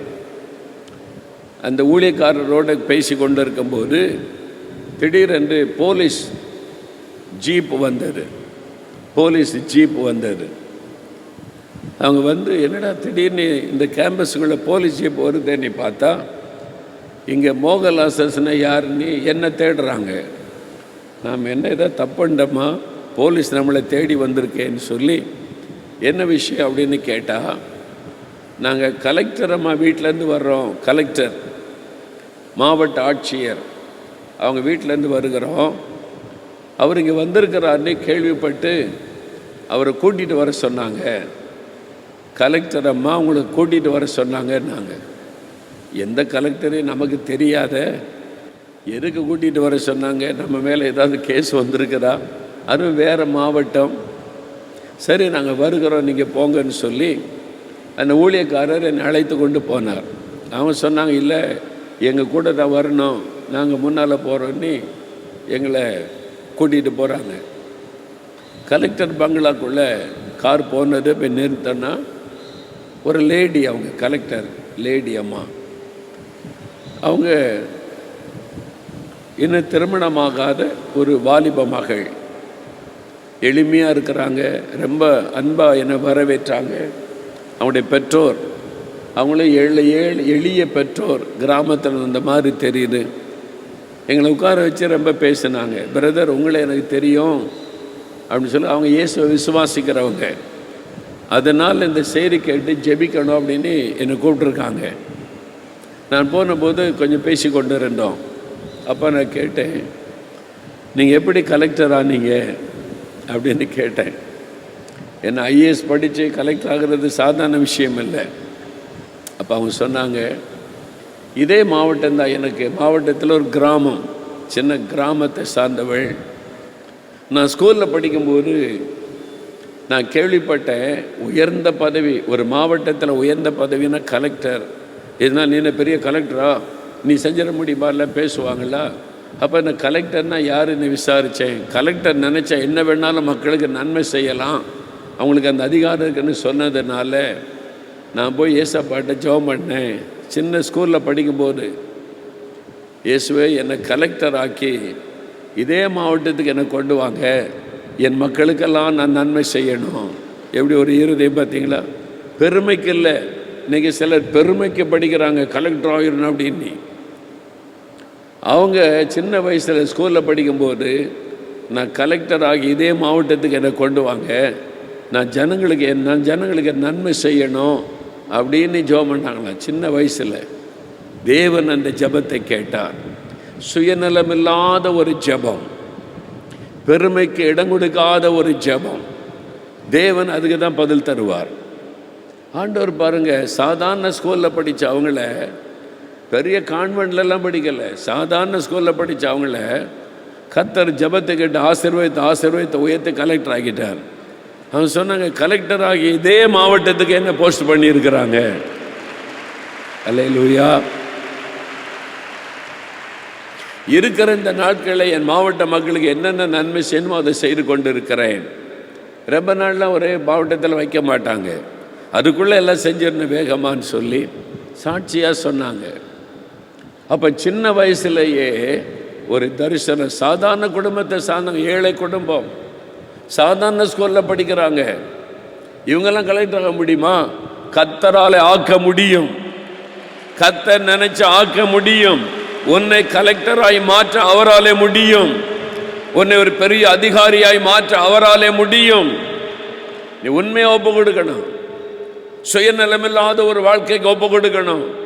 அப்போ ஆண்டவர் ஆசீர்வதிப்பார். யோசேப்பு அந்த மாதிரி இருதயம் கொண்டவர். அதனால் ஆண்டவர் தேசத்துக்கு ஆசீர்வாதமாய் மாற்றிவிட்டார். உயர்ந்த நிலைமைக்கு கொண்டு போனார். எப்படி ஆண்டவர் இந்த யோசேப்போடு கூட எப்படி கூட இருந்தார்? How the Lord was with Joseph. எப்படி யோசேப்போடு கூட இருந்தார்? ஒரு வசன வாசித்து ஜெபிக்க போகிறோம். ஆதியாகமம் 41ஆம் அதிகாரம் 38 40 வசனம். அப்பொழுது பார்வோன் தன் ஊழியக்காரரை நோக்கி, தேவ ஆவியை பெற்ற இந்த மனுஷனைப் போல வேறொருவன் உண்டோ என்றான். பின்பு பார்வோன் யோசேப்பை நோக்கி, தேவன் இவை எல்லாவற்றையும் உனக்கு வெளிப்படுத்தி இருக்கிறபடியால் உன்னைப் போல விவேகமும் ஞானமும் உள்ளவன் வேறொருவனும் இல்லை. நீ என் அரமனைக்கு அதிகாரியாயிருப்பாய். உன் வாக்கின்படியே என் ஜனங்கள் எல்லாரும் அடங்கி நடக்க கடவர்கள். சிங்காசனத்தில் மாத்திரம் உன்னிலும் நான் பெரியவனாயிருப்பேன் என்றான்.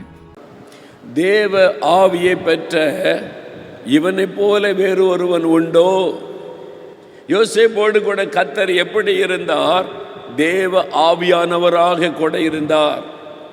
கர்த்தர் பரலோகத்தில் சிங்காசனத்தில் வைத்திருக்கிறார். அவர் எப்படி யோசேப்போடு கூட இருந்தார்? பரிசுத்த ஆவியானவராக, தேவ ஆவியானவராக யோசேப்போடு கூட இருந்தார். தானியேல் 6ஆம் அதிகாரம் 3ஆம் வசனம், அங்கே இதே மாதிரி தானியேல் அடிமையாய் கொண்டு போகப்படுகிறார் பாபிலோன் தேசத்துக்கு. இதே மாதிரி வாலிபனாய் இருக்கும்போது அடிமையாய் கொண்டு போகப்பட்டவர். இப்ப ராஜாவிற்கு அடுத்த ஸ்தானத்திலே பிரதம மந்திரியாக உயர்த்தப்பட்டு விட்டார் தானியேல். எப்படி?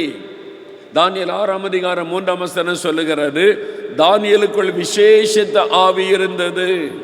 விசேஷித்த ஆவி, அது என்ன ஆவி? பரிசுத்த ஆவியானவர் தானியேலுக்குள் இருந்ததுனால அவர் கூட இருந்து அவனை உயர்த்தினார்.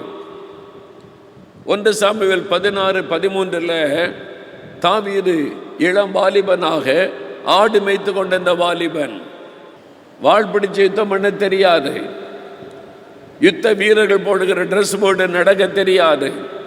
கர்த்தர் அவனை ராஜாவாக அபிஷேகம் பண்ணுகிறார். அந்த பரிசுத்த ஆவியானவர் தாவீதுக்குள்ளே வந்து தங்கி இருந்தார்.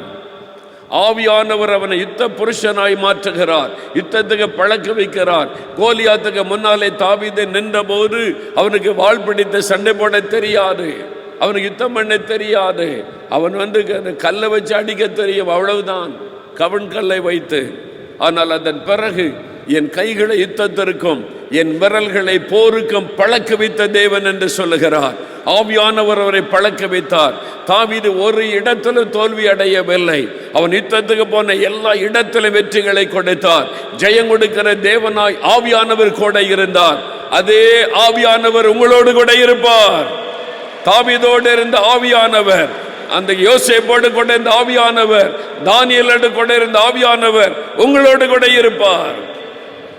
அப்போஸ்தலர் 10:38 வேதம் என்ன சொல்லுகிறாரு? இயேசு கிறிஸ்து நன்மை செய்கிறவராயும் பிசாசின் வல்லமையில் அகப்பட்ட யாவரையும் குணமாக்குகிறவராய் சுற்றி தெரிந்தார். எப்படி? தேவன் அவரோடு கூட இருந்தார். தேவன் அவரை பரிசுத்த ஆவியினாலும் வல்லமையினாலும் அபிஷேகம் பண்ணி இருந்தார். அந்த அபிஷேகம், அந்த பரிசுத்த ஆவியானவர் மூலமாய் தேவன் அவரோடு கூட இருந்தார் என்று வசனம் சொல்லுகிறாரு. அதே அனுபவத்தை தான் நமக்கு தருகிறார்.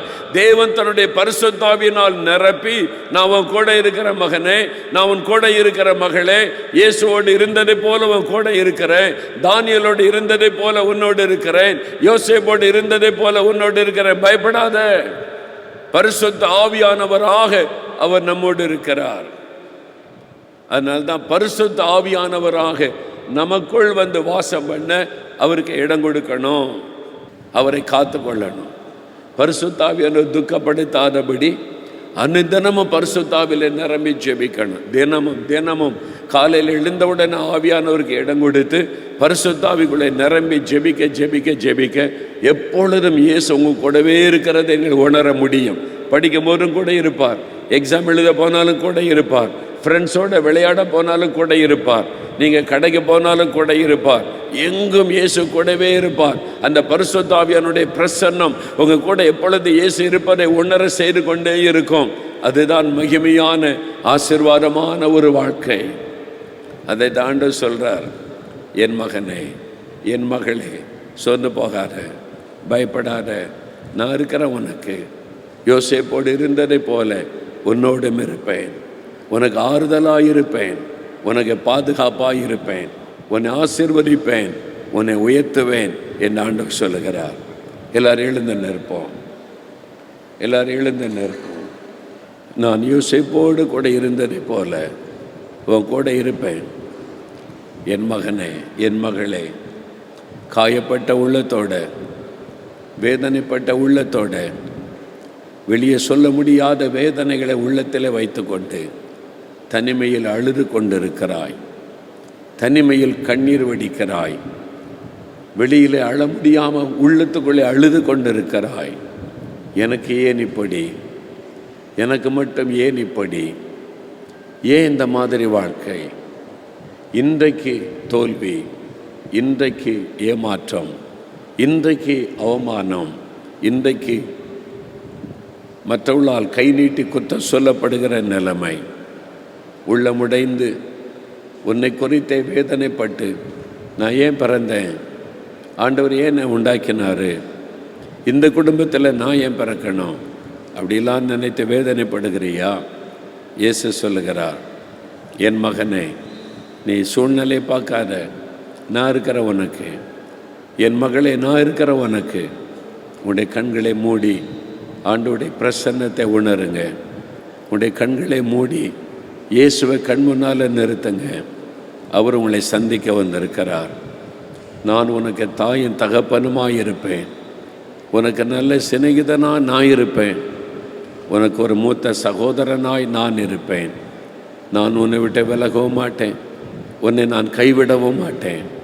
நான் இருக்கிற உனக்கு. என் மகளே, என் மகனே, நான் இருக்கிற உனக்கு என்று சொல்லும்படிக்கு தான் ஆண்டவர் உங்களை அழைத்து கொண்டு வந்திருக்கிறார். இயேசுவே, நீங்கள் எப்பவுமே என் கூட இருக்கணும், உங்களை விட்டு நான் விலகக்கூடாது, உங்களை விட்டு நான் விலகவே கூடாது. நான் விலகி போகாதபடி என்னை காத்து கொள்ளுங்க. நீங்கள் தான் எனக்கு வேணும், நீங்கள் தான் எனக்கு வேணும். ஆண்டவர்கிட்ட சொல்லுங்கள், நீங்கள் தான் எனக்கு வேணும். ஆண்டவரே, நீங்கள் தான் எனக்கு வேணும், நீங்கள் தான் எனக்கு வேணும். யோசேப்போடு இருந்தீங்களே, என் கூட இருங்க. யோசேப்பு கூட தாய் தகப்பனா இருந்தீங்களே, எனக்கு தாய் தகப்பனா நீங்கள் கூட இருங்க. யோசேப்பை பாதுகாக்க கூட இருந்தீங்களே, எனக்கு நீங்கள் தான் பாதுகாப்பாருங்க. அவனை ஆசீர்வதித்தீங்களே, உயர்த்தினீங்களே. யாருமே எனக்கு உதவி செய்ய முடியாது. எங்கள் வீடு தரித்திரத்தில் இருக்குது, வறுமையில் இருக்குது, கஷ்டத்தில் இருக்குது. யாரும் என்னை படிக்க வைக்க முடியாது. நான் விரும்புகிற மாதிரி எனக்கு யாரும் செய்ய முடியாது. அந்த சூழ்நிலை இல்லை. ஆனால் யோசேப்பை நீங்கள் செய்தீங்களே, யோசேப்புக்கு நீங்கள் எல்லாம் செய்தீங்களே, எனக்கு செய்யுங்க. நீங்கள் எனக்கு செய்வீங்க, நான் விசுவாசிக்கிறேன். உங்கள் பாதப்படியில் என்னை ஒப்பு கொடுக்கிறேன். நீங்கள் தான் எனக்கு வேணும் ஆண்டவரே. நீங்கள் என்னை பாதுகாப்பீங்க, உயர்த்துவீங்க, என் விருப்பத்தை நிறைவேற்றுவீங்க, என்னை படிக்க வைப்பீங்க, என்னை உயர்த்தி எனக்கு ஜெயம் கொடுத்து என்னை ஆசீர்வதிப்பீங்க. நான் விசுவாசிக்கிறேன், விசுவாசிக்கிறேன், விசுவாசிக்கிறேன். இயேசுவே, இயேசுவே, நீங்க தான் எனக்கு வேணும். பரிசுத்த ஆவியானவர் மூலமாக என்னை நிரப்பி ஆட்கொண்டு என் கூடவே இருங்க, என் கூடவே இருங்க. எனக்கு நீங்க தான் வேணும் ஆண்டவரே. கேளு மகளே, கேளு மகளே, கேளு மகனே, எனக்கு வேற ஒண்ணு வேண்டாம். இயேசு தான் எனக்கு வேணும், இயேசு தான் எனக்கு வேணும். இயேசுவே, நீங்க தான் எனக்கு வேணும் ஆண்டவரே, நீங்க தான் எனக்கு வேணும். எனக்கு நீங்க தான் வேணும். இயேசுவே, நீங்க தான் எனக்கு எப்பொழுது வேணும். கேளுங்க. ஒரு 2 நிமிடம் நீங்களே ஜெபம் பண்ணுங்க. அழுது ஜெபிக்கணும், அழுது ஜெபிங்க. சத்தமா ஜெபிக்கணும், சத்தமா ஜெபிங்க. அருகில் இருக்கிறவர்களை மறந்துருங்க, மேடையில் இருக்கிற ஊழியக்காரனை மறந்துருங்க. இயேசு உங்க பக்கத்தில் வந்திருக்கிறார். அவர் மகிமையோடு உங்களை அருகில் ஒரு தகப்பனை போல பாசத்தோடு உங்களை பார்க்க வந்திருக்கிறார். இயேசுவே, நீங்க தான் எனக்கு வேணும்ப்பா, நீங்க தான் எனக்கு வேணும். ஜெபிங்க, ஜெபிங்க, ஜெபிங்க. மன உள்ளம் உடைந்து ஜெபிங்க, மனம் திறந்து ஜெபிங்க. அவரை பிடித்து கொள்ளுங்க, அவருடைய கையை பிடித்து கொள்ளுங்க, காலை பிடித்து கொள்ளுங்க. நீங்க தான் எனக்கு வேணும் ஆண்டவரே, நீங்க என் கூட இருக்கணும் ஆண்டவரே. அவர் பாவி என்று புறம்பே தள்ள மாட்டார், நீ பின்வாங்கி போனா என்று புறம்பே தள்ள மாட்டார். அவர் உங்களை நேசித்து வந்திருக்கிறார். என் மகளே, நான் உனக்கு தகப்பனாயிருப்பேன், உனக்கு தாயாக இருப்பேன், உனக்கு சகோதரனாக இருப்பேன், உனக்கு சிநேகிதனாக இருப்பேன், உனக்கு பாதுகாப்பாக இருப்பேன், உன்னை ஆசீர்வதிக்க கூட இருப்பேன், உன்னை உயர்த்த கூட இருப்பேன். நான் உனக்கு போதும் மகளே, நான் உனக்கு போதும் மகனே. ஆண்டவர் சொல்லுகிறார், பிடித்துக் கொள்ளுங்க அவருடைய கையை, அவருடைய கையை பிடித்துக் கொள்ளுங்க, அவரை கட்டி பிடித்துக் கொள்ளுங்க. இயேசுவே, நீங்க தான் எனக்கு வேணும், நீங்க தான் எனக்கு வேணும் ஆண்டவரே, நீங்க தான் எனக்கு வேணும். இயேசுவே, நீங்க தான் எனக்கு வேணும். அவரை பிடித்துக் கொள்ளுங்க. ஜெபிங்க, ஜெபிங்க. நீங்களே மனந்திறந்து ஜெபம் பண்ணுங்க, மனந்திறந்து பேசுங்க, வெட்கப்படாதங்க. அருகில் இருக்கிறவங்களை மறந்துருங்க, ஆண்டவரோடு பேசுங்க. நீங்க தான் எனக்கு வேணும் ஆண்டவரே, நீங்க தான் எனக்கு வேணும். நீங்க தான் எனக்கு வேணும் ஆண்டவரே. என்னை யாருமே புரிஞ்சிக்க மாட்டேங்கிறாங்க. எங்க வீட்டில் யாருமே என்னை புரிஞ்சிக்க மாட்டேங்கிறாங்க. என்னை உற்சாகப்படுத்த யாருமே இல்லை. எனக்கு குறை தான் சொல்றாங்க, என்னை குற்றப்படுத்துறாங்க, குறை சொல்றாங்க, என்னை எப்பவுமே காயப்படுத்துறாங்க. என்னை உற்சாகப்படுத்த யாருமே இல்லை ஆண்டவரே. இயேசுவே, இயேசுவே. அநேகர் காயப்பட்ட உள்ளத்தோட வந்திருக்கிறீங்க. அநேகர் இருதயம் காயப்பட்ட நிலைமையில, தனித்து அழுது கொண்டிருக்கிற நிலைமையில, வாழவே எனக்கு விருப்பம் இல்லை, வாழவே விருப்பம் இல்லை, செத்துட்டா பரவாயில்லையே, ஆண்டவர் எடுத்துக்கொண்டா பரவாயில்லையே, அதுதான் என்ன வந்து கொண்டே இருக்கிறது. இப்பவே என்னை இவ்வளவு கஷ்டப்படுத்துறாங்க, இப்பவே என்னை குற்றப்படுத்துறாங்க, என்னை வேதனைப்படுத்துறாங்க, என்னை புரிந்து கொள்ள யாரும் இல்லை. எதிர்காலம் எப்படி இருக்குமோ, அதை விட நான் மரித்து விட்டால் நல்லது, ஆண்டவர் என்னை எடுத்துக்கொண்டால் நல்லது அப்படின்ற ஒரு கசப்பான உள்ளத்தோட, காயப்பட்ட உள்ளத்தோட, தனிமையில் அழுகிற, தனிமையில் வேதனைப்பட்டு கொண்டிருக்கிற பலரை ஆண்டவர் இயேசு பார்க்கிறார். ஐயோ, இவங்க ஏன் பிள்ளைங்க, நான் அவங்களை ஆறுதல் படுத்தணும், நான் அவங்களை காயம் கட்டணும், அவங்களை அரவணைக்கணும். இவன் என்னுடைய மகன், என்னுடைய மகள், நான் தான் அவனுக்கு இனிமே எல்லாமே. என்னை தேடி வந்திருக்கிறார். சிலர் எனக்கு வாழவே விருப்பம் இல்லை, வாழ்க்கையை வெறுத்து விட்டது, ஆண்டவர் எடுத்துக்கொண்டால் நல்லது, மரித்து போனால் நல்லது என்ற எண்ணம் வந்துக்கிட்டே இருக்குது. ஏன்னா என்னை காயப்படுத்தி காயப்படுத்தி வேதனைப்படுத்துகிறவங்க தான் இருக்கிறாங்க. என்னை உற்சாகப்படுத்த, தைரியப்படுத்த, ஆறுதல் சொல்ல யாரும் இல்லை. நான் தனித்து விடப்பட்டிருக்கிறேன் அப்படின்ற உணர்வோடு இருக்கிற சிலர் இங்கே இருக்கிறீங்க. சில தம்பிமார், சில பெண் பிள்ளைகள் இருக்கிறீங்க. அவங்க மட்டும் அப்படி பாதிக்கப்பட்ட உள்ளத்தோடு, இருதயம் நொறுங்கி காயத்தோடு வந்திருக்கிறவங்க மட்டும் வலதுகரம் ஏற்றுங்க. அவங்க மட்டும் வலதுகரம் ஏற்றுங்க. நான் காயப்பட்ட உள்ளத்தோடு வந்திருக்கிறேன், வாழ்வதை விட ஆண்டவர் எடுத்துக்கொண்டார் நல்லதுன்னு நினைக்கிறேன். அவங்க மட்டும், அந்த கரை உயர்த்தினவங்க மட்டும் முன்னால் வாங்க. அவங்க மட்டும் முன்னால் வாங்க. இது அபிஷேகத்துக்கான ஜபம் அல்ல, இது வரங்களுக்கான ஜபம் அல்ல, இது காயம் கட்டுதலின் ஜபம். ஆண்டவர் சொல்லுகிறார், என் பிள்ளைகளுடைய காயத்தை நான் ஆற்றணும், நான் அவர்களை தேற்றணும், நான் அவங்களை பலப்படுத்தணும். அவங்க மட்டும் வாங்க. எனக்கு யாருமே இல்லை, அனாதை போல இருக்கிறேன், அப்பா அம்மா இருந்த அன்பு இல்லை, நான் காயப்பட்ட உள்ளத்தோடு வந்திருக்கிறேன். அவங்க மட்டும் முன்னால் வாங்க. மற்றவங்க அங்கே ஜெபம் பண்ணி கொண்டே இருங்க. பின்னால் இருந்து கரம் உயர்த்தி ஜெபம் பண்ணுங்க இவங்களுக்காக. அவங்க மட்டும் முன்னால் வந்து ஜெபம் பண்ணுங்க. காயப்பட்ட உள்ளத்தோடு வந்திருக்கிற ஆண்டவர், ஜெபிங்க ஜெபிங்க ஜெபிங்க. நீங்கள் மனம் திறந்து ஜெபம் பண்ணுங்க. உங்களுக்கு ஒரு 10 நிமிடம் டைம் தர்றேன். மனம் திறந்து ஜெபம் பண்ணிடுங்க. ஆண்டவர் சொல்லுகிறார், என் பிள்ளைகளுடைய கண்ணீரை நான் துடைக்கட்டும். மனம் திறந்து ஜெபம் பண்ணுங்க. இயேசுவோட அவரை கட்டி பிடித்து கொண்டு அழுது ஜெபம் பண்ணுங்க. அவங்க உங்க பக்கத்தில் வந்திருக்கிறார். அவர் உங்களை அரவணைத்து கொள்ளுகிறார். அவருடைய கரம் உங்களை அணைத்து கொள்ளுகிறாரு. அவருடைய கரம் உங்களை அணைத்து கொள்ளுகிறாரு. ஜெபிங்க ஜெபிங்க ஜெபிங்க. மனம் திறந்து பேசுங்க. மகளே ஜெபம் பண்ணு, மகனே ஜெபம் பண்ணு. உன் மனதில் இருக்கிற எல்லாத்தையும் சொல்லு.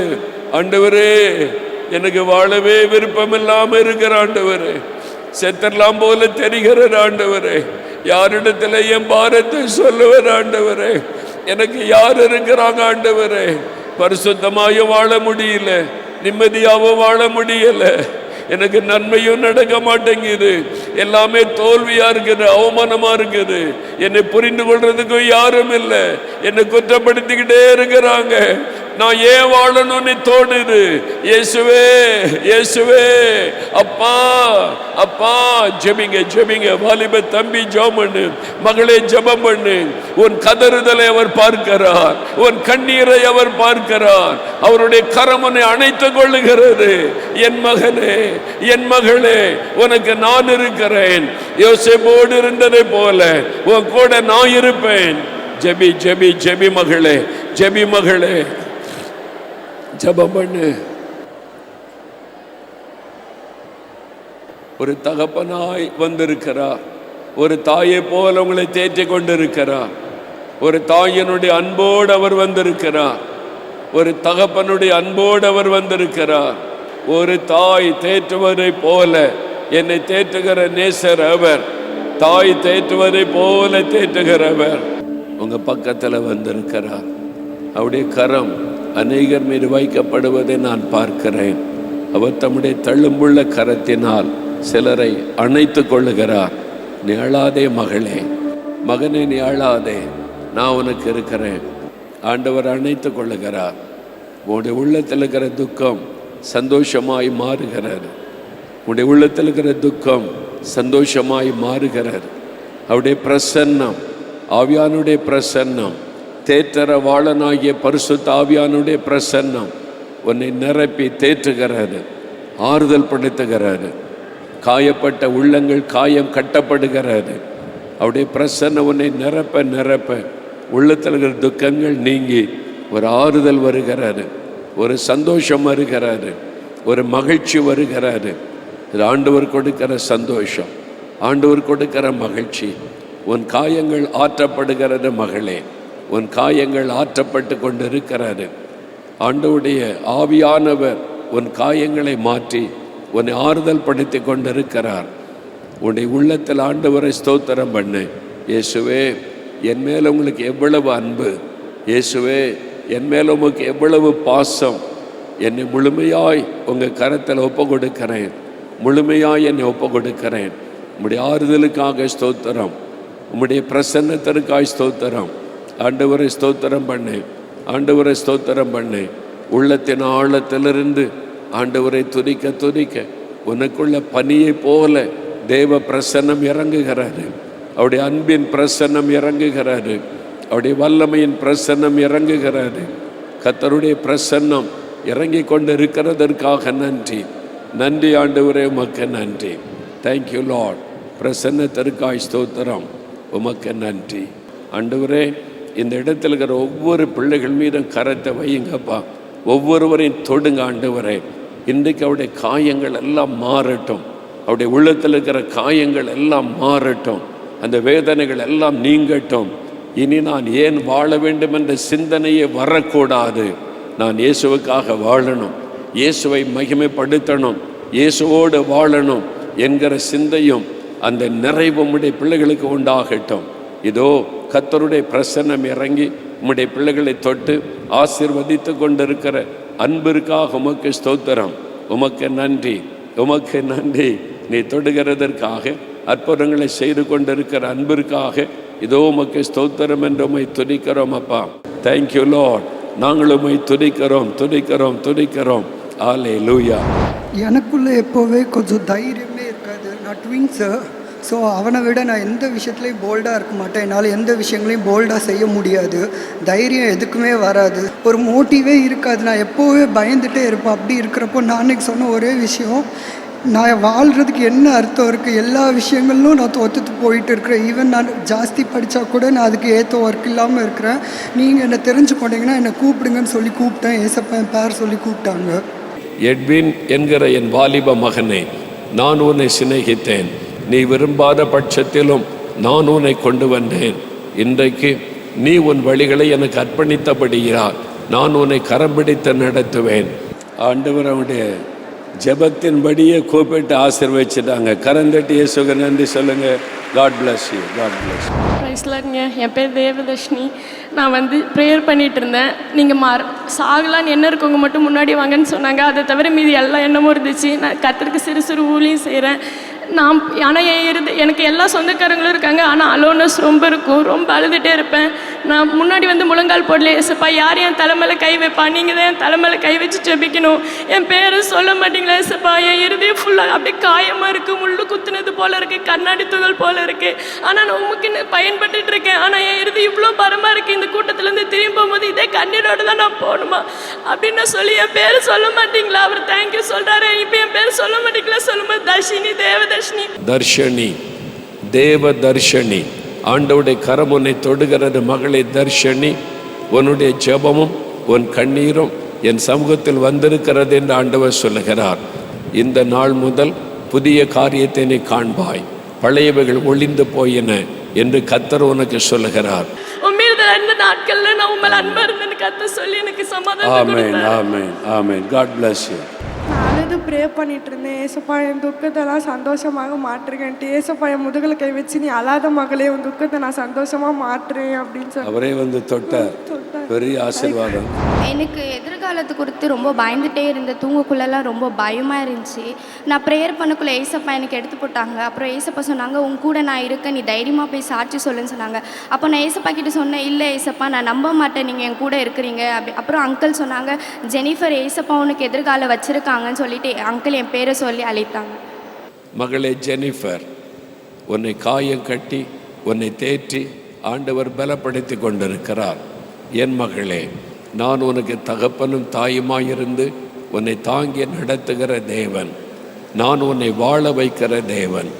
இயேசுவின் பெயர் சொல்லி கூப்பிட்டு உன்னை தைரியப்படுத்திட்டார். God bless you. God bless you. என்னோட பேர் தீபிகா. நான் திருச்சியிலேருந்து வரேன். இதுக்கு முன்னாடி இந்த சர்ச்சுக்கு நான் வந்தது கிடையாது.